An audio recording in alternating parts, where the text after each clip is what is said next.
Peuple. Mokonzi. Peuple. Mokonzi. Nanango Mokonzi. Peuple. Yo sakana na peuple congolais depuis 1960. Tina de lozo comprendre que ba congolais ba koli yako kozwa makofi mandumba. Donc yo nani yo. C'est OK. Merci. Bonjour monsieur Patrick. Bonjour. Pouvez-vous nous faire une brève présentation pour que les gens qui vont suivre la vidéo puissent savoir qui vous êtes exactement? Merci beaucoup. Je suis, comme je l'ai toujours dit dans mes vidéos, capitaine Patrick Isaac Kabamba, capitaine technicien d'état-major, plusieurs fois diplômé des Nations Unies pour le maintien de la paix et spécialiste en droit des conflits armés. Donc pour une petite brève présentation, voilà ce que je suis. Ah, boki peuple Mokonzi. Peuple. Mokonzi. Peuple. Mokonzi. Sakana isu na peuple congolais oki mayele belé. Bon, je vais commencer par ma première question. Ouais. Aujourd'hui, plusieurs sources nous renseignent de l'infiltration de notre armée congolaise. Pouvez-vous nous en parler implicitement? Merci beaucoup, monsieur le journaliste. L'infiltration de l'armée congolaise est bel et bien effective. On ne peut pas aujourd'hui régner cela. Nous avions d'autres fois décrié ça avec la fameuse rébellion tronquée qu'on appelait M23 et de plusieurs façons aussi. En fait, l'armée congolaise est infiltrée et l'infiltration est organisée par Hippolyte Kanambe. On crée des rébellions à l'étranger, qu'on appelle rébellion bien sûr. En fait, c'est une façon de faire le blanchiment des militaires rwandais et les faire rentrer dans le système de l'armée de la RDC.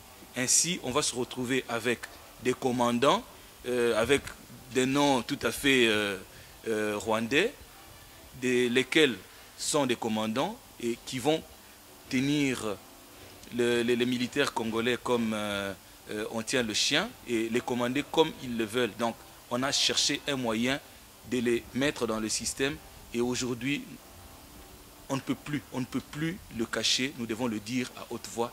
L'armée congolaise est infiltrée par le truchement des rébellions, entre parenthèses. Je dis bien rébellions entre parenthèses parce que ce sont des fausses rébellions qu'on a organisées.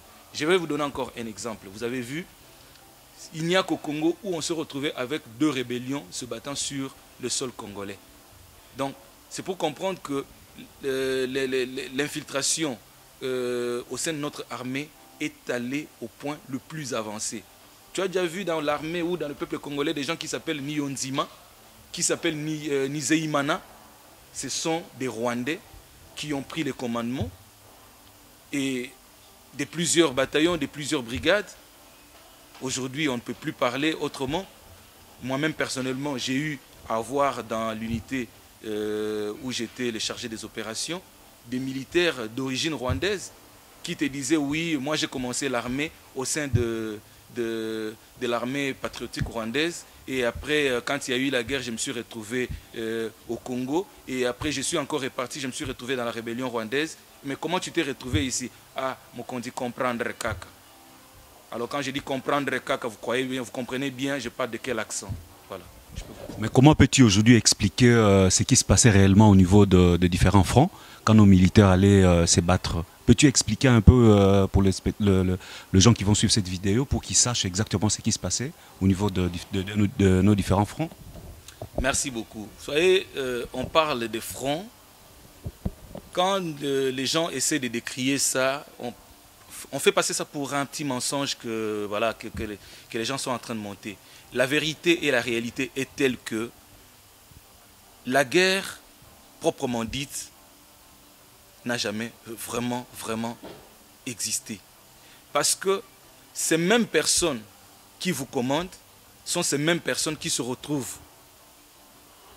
de l'autre côté. Je vais expliquer autrement. C'est-à-dire, si j'étais avec vous, vous étiez mon commandant, vous alliez comprendre que vous alliez recevoir l'ordre d'aller de quitter le point A vers le point B, et du jour au lendemain, on vous dit que ceux qui sont au point B ne sont plus vos ennemis, ce sont vos amis. Nous nous sommes retrouvés dans des situations telles que, vous voyez, je prends l'exemple des gens qui quittent Kingasani, qui viennent vers le centre-ville de Kinshasa, pour ne pas parler de certains points exactement, qui quittent le centre-ville qui quittent Kingasani pour venir vers le centre-ville.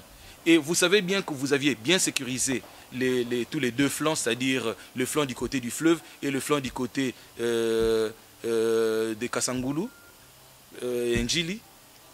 Vous savez bien que ce sont vos hommes qui sont là-bas et qui n'ont pas quitté ces places-là. Vous arrivez au niveau de Mayanjili, au niveau du pont Matete, vous trouvez vous trouvez les hommes qui viennent vous combattre, qui viennent de derrière vous, c'est-à-dire qui viennent de quartier 1. Vous posez bien la question, ils viennent d'où? En fait, les mêmes personnes que vous aviez laissées là pour constituer des positions défensives se retrouvent qu'on leur a dit que ceux qui vous ont précédé là-bas, qui sont en train d'aller vers le centre-ville, sont vos ennemis, allez combattre contre eux. Donc, en réalité, on a mis le peuple congolais en train de se battre contre lui-même, en train de s'affronter entre eux-mêmes pour les tuer, pour les fragiliser. C'est une stratégie qui a été utilisée, c'est un génocide qu'on a organisé pour affaiblir le peuple congolais. Comme ça, les armées étrangères qui sont présentes aujourd'hui en République démocratique du Congo allaient se retrouver à avoir la main sur tous les secteurs possibles de l'armée et de la sécurité. Voilà.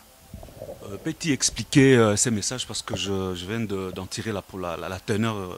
Vraiment, là, ça me fait mal au cœur d'entendre que nos militaires étaient piégés à ce point. Peux-tu expliquer dans une de langues du pays pour que les gens comprennent exactement ce qui s'était passé? Bon, tokoloba boye soki bolingi to ba lingala na Kikongo na Swahili na Chiluba nyonso tolobaka likambo te. Tokoloba boye armée ya mboka na biso emi retrouvé na makambo ya pasi mbala ebele. Makambo ya pasi tel que bakozwa soda na kati ya unité o bango bazali ko évoluer nango, soki ezali compagnie, soki ezali bataillon. Soki ezali exemple ya bataillon, bozali ko évoluer normalement, bokomi esika moko boyebi ke bobundaki etumba esika tel, bo gagner pe terrain place wana, botiki compagnie moko ezali ko sa défensive, compagnie wana etindi peloton moko à l'est, etindi peloton moko à l'ouest, etindi peloton moko na arrière garde, yango etikali na nani na e constituer une sorte ya kije na katikati, pe sima ya ngonga, boyoki ke compagnie wana ebongwami ekomi ya rébellion. En fait, ezali nini ba kondika ka wana ya armée bazali kotinda ba injonction ba yebisi parce que compagnie na ebi ke za kozwa ba ordre na ye ko uta likolo mais ko ba yebisi na komana compagnie wana te le reste ya bataillon na bino ba précédé bino ba komi ba ennemi na bino pe omoni compagnie wana ba zui décision komana compagnie abi bon pona osala bokeseni to kanga ba bitendi ya pembe na mutu ba kangi bitendi ya pembe na mutu bango ba komi net ba force loyaliste bino bokomi ba rebelle puis bon ndi obeta masasi bino na bino. Donc lelo oyo boye oyo bisaba tuté tozali ko sala rébellion ezalaki lolenge o basalaki pona ko fragiliser armée ya FRDC, armée ya Congo. Nzokande na réalité ya makambo nyonso toyebi ete ezali ezali ba soda ya bapaya nde ba luki baza ko luka moyen ete ba s'installer complètement ndenge na ko loba ko pesa na eyano na motuna opozenga liboso ko loba ete bazali ko luka moyen ya kotia to pe basi batie ba soda ko uta mboka mopaya pote baya ko bomela biso oyo tozali na kati na mboka baya ko bomela biso armée na biso na système na biso ya sécurité. Voilà. Nako continuer na tuna mutuna moko comme aborder sujet moko ils ont intéressé peuple pour na nini lelo Kabila zoko boma bino oyo bazako benga Kabila na vrai kombo na ebiso to ebi Hippolyte Kanambe pour na nini lelo bino basoda bo telemela ka ete bo bomaye bo kangaye bo luka solution pour na ko mettre hors d'état de nuire. Merci beaucoup. Ndeko journaliste esengeli ko eba ete basoda oyo bazali na volonté lokola ngai na zali nango lelo bazali pe belé. Bazali ebele mais makoki to pe moyen ya ko bima na kati ya système ndezali bango passe parce que nga lelo nazui courage ya koloba boye pamba te nazali na bino nazali na kati ya peuple nde nazui courage oyo bandeko wana misusu bakangi bango ils ont pieds et mains liés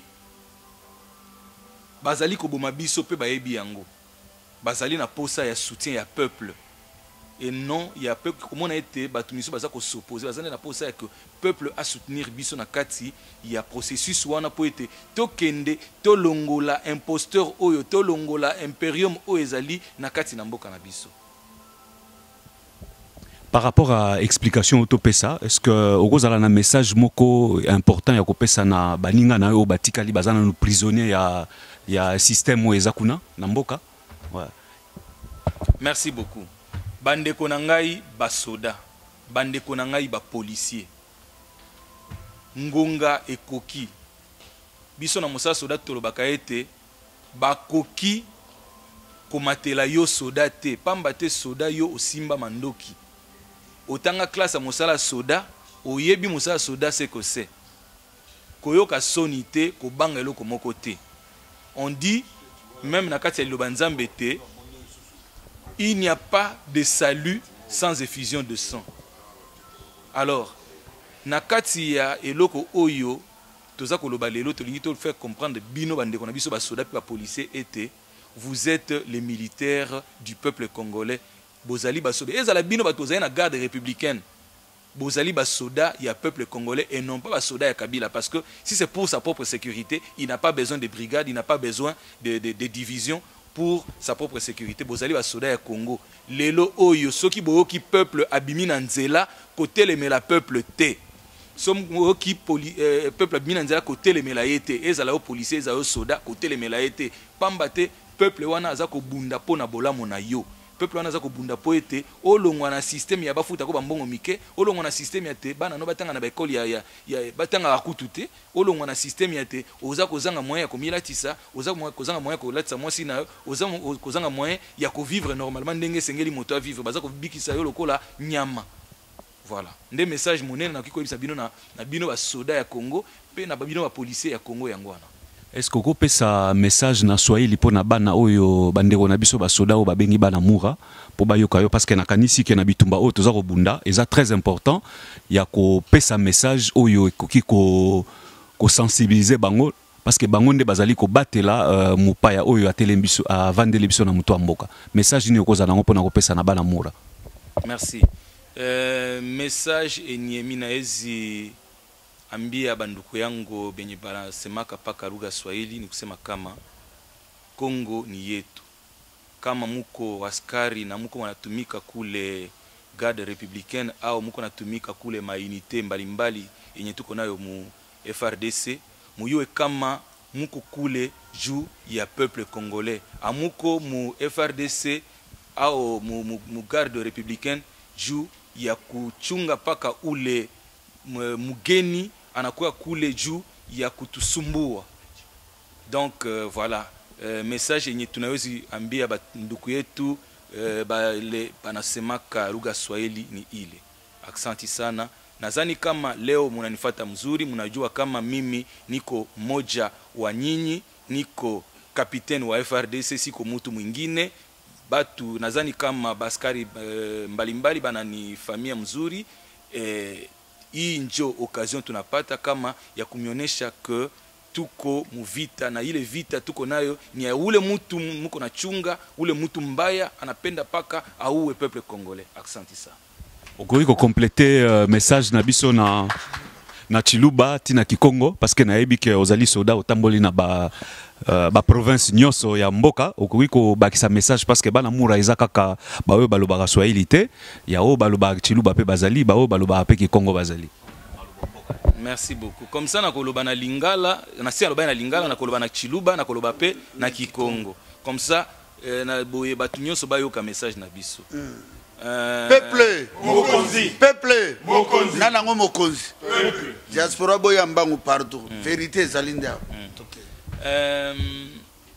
Bana betu bajimu bisumbu bietu bya basalai ani bana betu basalai jino lomba bwa selumanye bwana vitu itu jinai vita mikola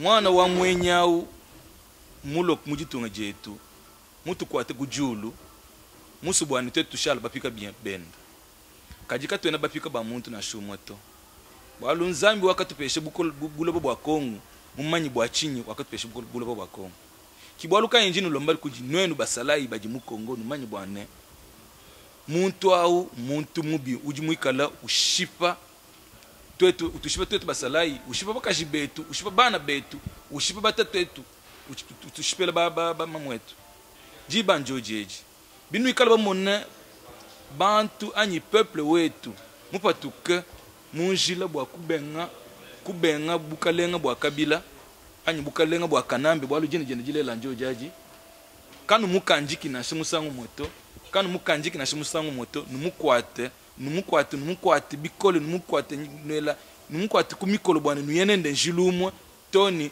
pato apatula muntu weu mujitunga jetu ja Kongo na swai na Kikongo na koloba boye bampangi ya munu ya Bakongo bampangi ya munu ya Bandundu ben ke na kuwa muna ntango ya mke na tukila ben meza bati mutu ina ke na pouvoir kuna na inti ya beto ke mutu ambo TV andi ke mutu ya mbo TV parce que adi premièrement di ke pangi ya beto ve munu mutu ke tuba muke mpangi na beno baina ke kuna na Bakongo baina ke kuna na Bandundu benu zabati peuple na beto ani me souffrir mingi bu ya beto me manga mambu ya kuvanda na président Mosi ya imbi président Mosi ya étranger ina ke kudi ya bambongo beto ina ke souffrir ba kento beto bana na beto na beno bampange beto ya Bakongo ya Bandundu ben ke na armée benu bika ku kanga ba population beto tango ba ke na salba marche bao olia ku kanga bao benu accompagner bao benu vwana na bao na nzila ya ku botula ya kubasisa ul nani nani ya kukatusa ul nani kanambe donc muke na mambo mingi ya kutubina benu mona time banda kusana ba dikukuma parce que yake na pesa munganzi ya kumona te muntu ina ke continuer kuvanda na intu ya inti ya betu oko compléter message na anglais parce que tozana ba militaire rebelle ba oyo ba yepe ba bimi pe na mboka oyo baza éparpillé na mokili mobimba ba yoka pe message na oyo ba ko rejoindre position à peuple na ebité ceux qui occupent sa message dans quelques lignes en anglais on a ba soda oyo baza éparpillé à travers le monde ba oyo pe baza na mboka ba yoka anglais opesa bango message. So many of militaries and soldiers who are Congolese and are living out of our country. I'm telling you this, the time is ready for us to join this organization called Peuple Mokonzi because we want to put out of our country that man who's killing Congolese people. Please, if you are listening to me now, if you are following me, it's time for you to join us, and we want together to go with the people of Congo. That if you are following us, tell to your wife, to your children to join this organization, and let's make as one to put out of our country that man called Kanambe, him and his system, his government, his parliament, and so on. Thank you. Peuple Mokonzi, peuple Mokonzi, peuple Mokonzi. Diaspora bolandi binu moko nakata peuple Mokonzi za collège. Lelo ezalaki message ya mapinga au mwana mboka asalaki na imposteur, un irrétrait, vagabond, miso mavondo, traître. Moutaboumi ba congolais koleka même deuxième guerre mondiale, plus de génocidaires, plus de 12 millions de morts. Yango to bisi ba soda boki moninga na bino mapinga biso to le kaka to lobaketaki ba civil mais na kati ya peuple Mokonzi ba intellectuel lo nzambe atindaki ba bima na Congo lelo ba kima libanda pour likolo ya imposteur wana ya ngonge koki na message ne ya ndeko na biso Patrick mona mvuluzi alobi soda boto salisusu ari du Polite Kanambe te tolingi na 2015 ari du Polite Kanambe. Tu dois partir et puis tu sortiras pas au Congo, tu dois mourir au Kokoufa. Tu as besoin d'élection na yote, vagabond, Elongimabe, monstre, Niao, Kondoko, Ndeko Vital Caméléon, Ndoki, Do, Yo, okokufa ne soki ka biso mitolu na biso ekundama na Congo cette année tu dois mourir Kanambe Ndoki Niao Mende Mabi Muluba Obebi Naku André Kimbuta binono soso bozo kanisa Congolais azali ya 1900 na tanga Mobutu bokosani boma diaspora bino tu Evariste Boshab te longoka mikate elali Evariste Boshab elongi mabe loka crocodile Antoine Kizenga mokolo wa pombo yo Jeannette Kanambe longoka mokombo sa parc Virunga yo zoyo tiki suke beloka bavo Marie cette année bokokufa. Tu as besoin d'élection na binoté. Il y a un tobet la déclaration maboko Alexis Soda aza vraiment ma première solo. Merci. Na tozo poussa na malembe na suka émission. Ouais, mais nalinga qui n'a posé ba question par rapport na bino nyonso bovandi par rapport à ya ndenge ba outil ko publier calendrier ya pona élection position na bino na moko eza ndenge nini par rapport à calendrier wala.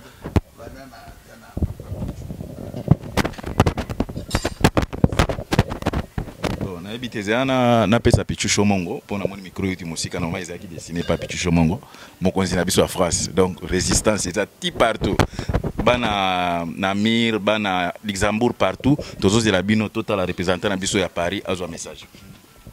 Merci commandant, ils sont bien parlé. Donc on est en réunion, comme chaque fois, une fois par mois, on se réunit en collège exécutif pour essayer de faire le point sur la situation. Il y a un mouvement, on a ce peuple Mokonzi, aussi sur l'actualité politique. Donc lors de cette réunion, nous avons décidé sur un certain nombre de points, qui sera peut-être détaillé à la longue par le chargé qui est le secrétaire général qui fera un compte rendu peut-être après ou un procès verbal au moment où on a des réseaux sociaux. Mais il y a juste un point qu'on devait clarifier, Ezaki, notamment sur la question liée à la carte de membre Nabiso, Oyoyo. L'ensemble a décidé, le collège exécutif a décidé de surseoir la vente à la carte jusqu'à nouvel ordre. Parce que bon, la question et l'organisation, il y a qu'on mettre un peu le point sur le nombre de cartes qui a été mise en circulation et puis voir éventuellement sur la meilleure organisation et suivi à la carte à publier. Donc dans le prochain jour, il y aura une clarification sur la question. Il y a vente à la carte et puis on va essayer de détailler un peu le point. Bon, pour revenir sur l'actualité, donc dans l'Assemblée, on avait décidé aussi d'aborder cette question et de clarifier un peu l'opinion sur la situation concernant le calendrier électoral qui a été proposé par la Commission nationale des élections CENI indépendante CENI. Donc voilà. Sur cette question, le peuple Mokonzi n'a pas changé de position. Lors de la sortie officielle du mouvement, nous avons déclaré haut et fort notre démarche portée sur la libération totale du pays. Et nous avons considéré la seule démarche à entreprendre pour libérer notre Congo de manière sincère et efficace, c'était en fait de demander au peuple congolais de se soulever. Donc c'est le soulèvement populaire qui était une démarche, c'était la démarche optée par le mouvement. Donc nous réitérons notre démarche de soulèvement populaire. Nous avons participé du point de vue matériel et philosophique dans la réalisation de l'événement qui a eu lieu le 19, le 20, le 21, le 22 janvier dernier, où la mobilisation que le peuple, membre du peuple Mokonzi ont pu faire adresser à la population a permis à ce qu'on arrive à aider le peuple congolais à tout s'autodéterminer. Et nous n'allons pas croiser les bras, nous allons continuer à cet élan. Et aujourd'hui, notre combat en fait se porte sur la dénonciation de ces calendriers électoraux que nous considérons être farfelus, que nous considérons être réalisé dans le seul but d'endormir le peuple congolais, dans le seul but d'essayer d'affaiblir le l'élan qui a été entrepris de cela bientôt un mois, que le peuple congolais a pris les choses en main. Il y a eu un sursaut patriotique. Donc nous considérons que démarche, il y a calendrier électoral et à l'idée démarche, il y a endormir le peuple et que le peuple atteint la calendrier ou parce que le peuple a un peu une lecture politique Sur ce qui s'était passé en 2006, nous avons vu Jean-Pierre Mbemba ou avec Minduki, qui était aussi populaire, mais qui n'a pas su s'imposer face à système d'occupation des Anamboka. Et nous avons vu également en 2011 M. Tiens Tshisekedi, qui est le plus populaire des populaires, Nakatiamboka Nabiso, qui n'a pas réussi non plus à s'imposer et à avoir le contrôle de la République. Donc, c'est des exemples là tellement éloquents. Et ils ont poussé, nous, le peuple congolais, le niveau peuple Mokonzi, tout le peuple congolais à comprendre que kosaka mutumbala mi balé ya liboso ya mami balé mais la troisième fois ce ba ndimba kosa aussi que au komelo comme donc ce communique calendrier wane bima qui se parce qu'il y a eu un sursaut, c'était par rapport au soulèvement populaire qui a eu lieu au pays. Et c'est de là le pouvoir et l'occupation, on a un système naïe, ne va penser que pouvoir n'a comme qui menacé pour ne pas endormir biso, ils ont fait un semblant. Il y a Kolongola article 8 et puis il y a repris se présenter au calendrier électoral, mais surtout kende wana te to suka na te to senga na population a tellement à croire na ba élection parce que libération en Congo ils senga ba élection te là 1 et 2 et là comme balé dali point fort et ali capital et ali ndengeni to conjuguer ba fort na biso to ali ko senga na opposition o ezana niveau ya mboka ba ke biso opposition na niveau ya diaspora ndeto ali ko bunda notamment peuple mokonzi to sengi de construire un leadership d'équipe qui ne sera pas fondé sur l'individu, mais sur un projet commun. Oui, on va fonder sur la libération en Mboka Nabiso et on va centraliser autour de Yaba Namboka. Moutloko la caméra, toni comme on est un milieu opposition congolaise, toni comme on est un milieu classe politique d'Emsoté. Donc on met en garde congolais tout, opposant tout, tout ça ko bunda po Namboka Nabiso. Ou à penser que caméra ali moko Nabiso aïbake, à donc on fait tromper chemin. Donc on a l'histoire pour nos kozonga moi sima. Tout le monde a kabimisi la biso diplôme, soit disant yaye, tu as vu qu'il y a 87, tu as qui na régime il y a Marshal Mobutu au cravate est interdit. Donc il y a qui échappe comme il y a qui élément à bas aussi pour permettre biso tout là tant on a tenu la ville. Donc il y a un diplôme na 87 et une photo na une cravate. Donc il y a qui réservé pour les étrangers. Donc encore une fois, il y a des éléments ils vont mettre en contradiction et ils ont faussé discours na. On avait vu récemment une maman à se présenter comme étant maman na tant que banda qui message na 9e seconde azolo bake bo comprendre lingala nanga ezali ya maman rwandais donc a bossa avec les naturels et bimaki donc voilà non monopoliser parole te to ali na marche emmener le 7 mars et ali méga marche oyo bande kona biso dede mukadina bande comme subali to sanga na bango to zai ko bunda to sengi marche on a le 7 mars pour na ko dénoncer pour na ko sa message na niveau à Belgique parce qu'après il y aura un mémo auto-déposé et un mémo on va essayer de détailler la situation où les cas qui pendant le 19, le 20, le 21 et puis na ba atrocité surtout où les autres se poursuivent actuellement dans Mboka Nabiso et puis donc voilà par la suite on va essayer de réitérer. Merci. Je vais passer la parole à Dédé Moukadi.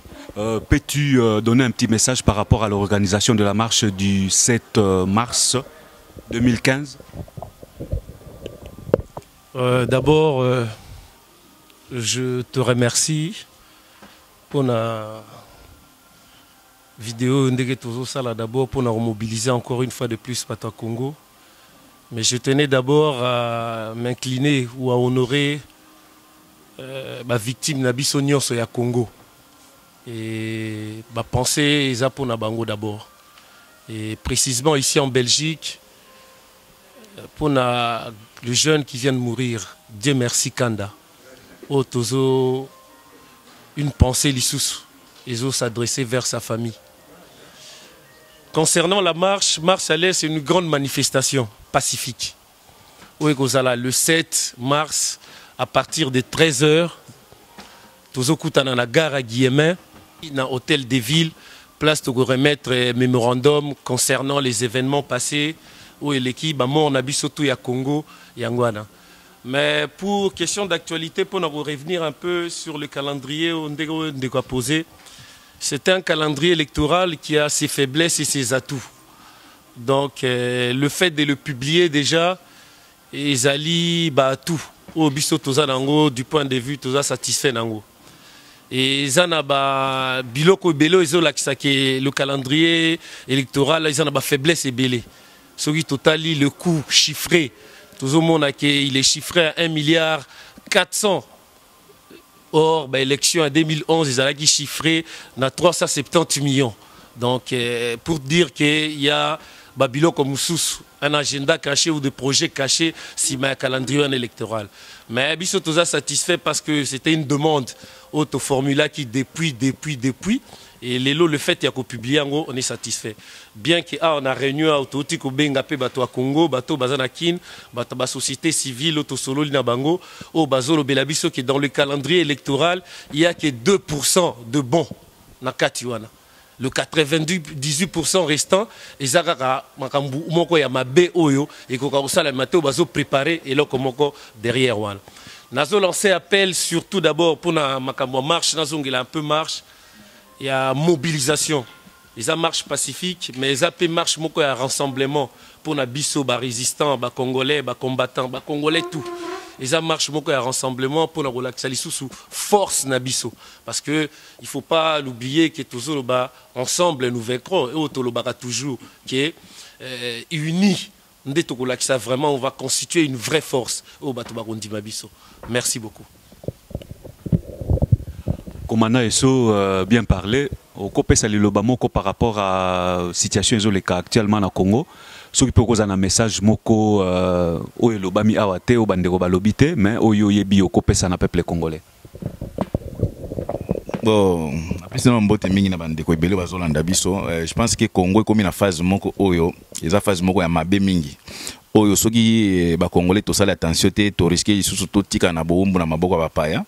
Mais nazo senge pa ya batonyo so chaque congolais a sa responsabilité nae biso étant que peuple mokonzi yango bomoni ke tozo kutana tozo la te quel que soit babimise biso calendrier na bango ya distraction biso toza konate et loko tozo senga e pa ya ba ndeko na biso oyo bazako ba s'engager na kati ya politique bo se prend bo meka ko s'organiser entre bino na bino bo meka kotika nano makambo ko ela ki leadership na bino ana bokanga mabino abino botia kamere libanda parce que kamere azawana pona service ya ba étranger to uti komona ndengo pichusho mongo uti kolobaki to moni comme mama aza mama biso ba peuple mokonzi et ba combattant to défendre ba mama to koloba mabete pona ye mais eloko na kolobaki mama biloko alobaki ayebaki ba combattant ba musu ba yoka Swahili pe ba musu pe ba bato mboka wana ba côté wana na côté ya est ya Congo moka nini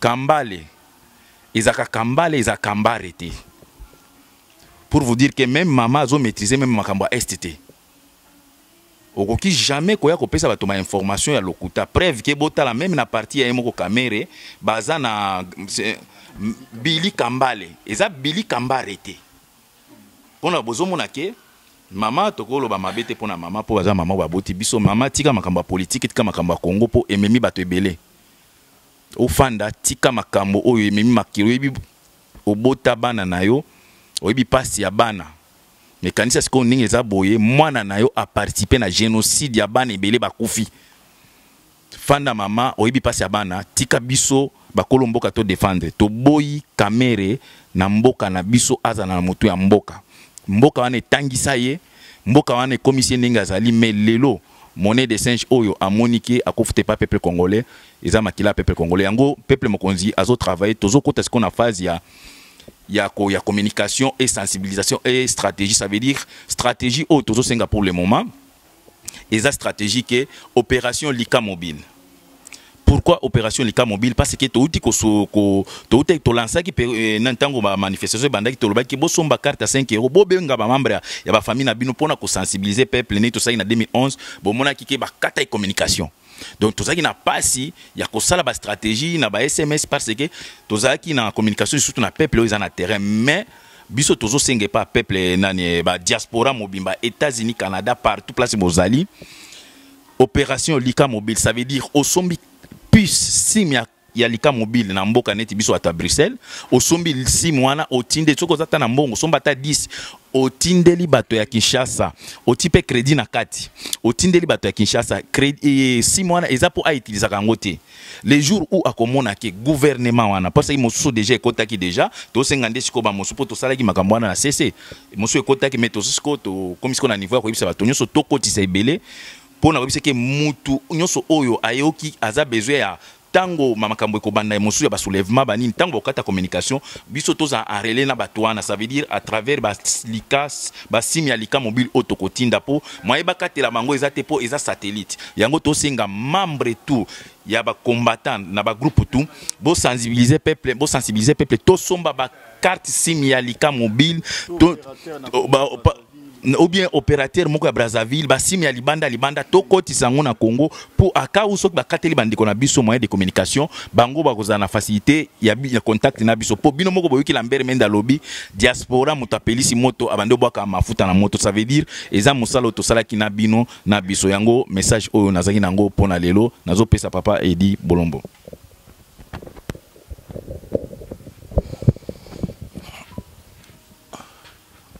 Oui, bon, allez, mbote na ba compatriotes nyonso ya Congo, ndenge boza kuna na Kisasa, et puis na ba oyo bazali awa na diaspora.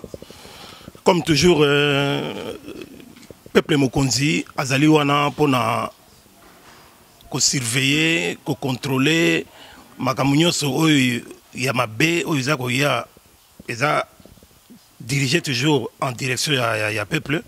Donc tous allés wana lokola syndicat ya peuple, gendarme du peuple, quel que soit ba situation ndenge changer sikoyo régime ndimi sikoyo ba bimisi calendrier électoral pour la prochaines élections tout ça, mais biso philosophie de la biso ils allaient toujours il y a Kabila dégage. Donc Kabila dégage, mais pas seulement la personne de Kabila, mais aussi avec tout son système.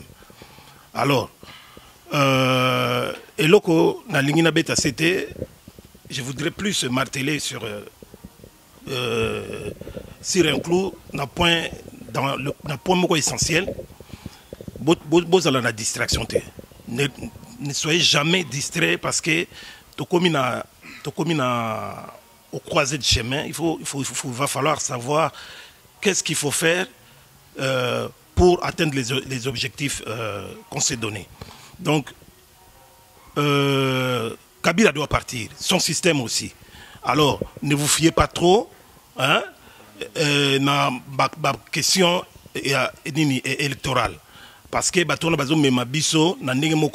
rien n'empêche qu'il y ait toujours glissement. Hein? Nasuka ya makamuna bango baide na bango ndenge baza okene déjà. Ils avancent déjà les différentes raisons, raisons financières, ceci, cela. Bon, aboye, calendrier, baza ko luka ko décaler yango provincial, local et tout ça, et puis la présidentielle. Si vous trouvez que si le gouvernement trouve qu'il n'y a pas les moyens, il n'y a pas l'argent pour que toutes les élections soient déroulées comme il faut, donc le plus important pour nous et pour le peuple, c'est que les élections présidentielles puissent passer et fonctionner comme il faut. Sans malou-malou, bien sûr que c'est sans malou-malou et sans Kanambe. Donc ces deux personnes-là doivent dégager, partir sans leur système. Voilà. Et là, on a donc, courage toujours. S'il faut se soulever, philosophie il faut se soulever, il ne faut pas se décourager. Allez. Ingeta na bandeko nyonso basiliko landa biso. Ouais. Nazopesa micro pa ya papa Bezo aza na complément ya message pour na kopesa par rapport ya marche organisation ya marche ya le 7 mars 2015. Ouais, merci mingi pour repasser moi eloko pona lubana pesa moi message journaliste nango. Bon message nazali ko pesa mingi ezali message ya marche to yali nango le 7 mars na Liège. Donc naza ko senga na ba maman na ba jeune union surtout ya Liège, ya Bruxelles. Donc ils tous ensemble to kutana na Liège le 7 mars. Donc to telemela mboka na biso parce que tozali na mboka munene, mboka ya lobby ezali à venir ya lobby ezali surtout bino mingi bana. Donc tozali na plaisir mingi ndenge bana basi bakoti na kati ya nini ya combat po baye ba landela venir na bango ya lobby biso tokosunga bango na oyo nyonso to yo bango bakosala biso tokozala na sima na bango tokosenga kaka ke les 7 wana bato bazali belé bauta de partout boya poto telemela histoire ya mboka Congo eza na maboko ya bapaya il faut tosala nyonso tout poto récupérer mboka na biso na maboko ya bapaya. Merci.